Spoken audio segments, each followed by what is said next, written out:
भारतीय जनता पक्षाने एक या संदर्भातला मेळावा बोलवलेला आहे। आमच्या मित्रांना देखील आम्ही तिथे निमंत्रित करू।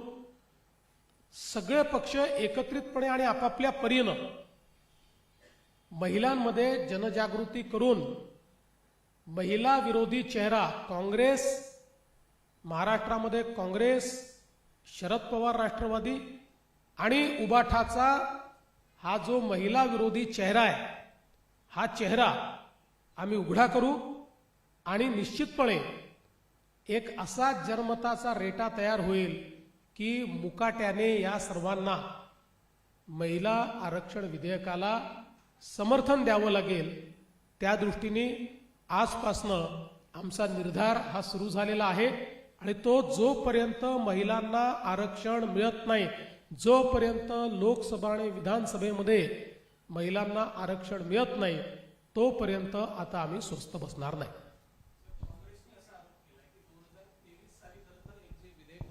ते मंजूर झालं होतं।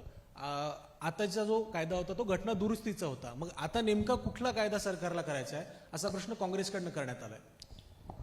मला असं वाटतं की यापेक्षा बाळबोध प्रश्न काही असू शकत नाही। कारण असं आहे की 2023ला जो आपण कायदा केला होता किंवा जे संविधान संशोधन केलं होतं त्याच्यामध्ये आपण जे सेन्सस धरलं होतं ते 2026चं सेन्सस धरलं होतं।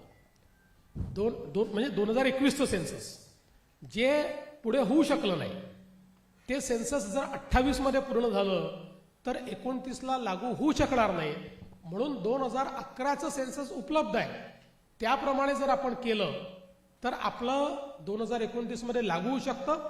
त्यानंतर 10 वर्षांनी पुढच्या सेन्सस नंतर त्याच्यामध्ये सेन्ससच्या आकडेवारीप्रमाणे इंटरनल जी काही त्या राज्यात ऍडजस्टमेंट आहे ती केली जाऊ शकते। त्याकरता जाणीवपूर्वक 10 वर्ष अशा पद्धतीनं महिलांचं आरक्षण थांबवणं योग्य नाही, म्हणून हे विधेयक आलं होतं। काँग्रेसला सगळं माहिती आहे, जर एनडीए जवळ 2/3 मेजॉरिटी असती तर हे विधेयक एकमताने झालं असतं।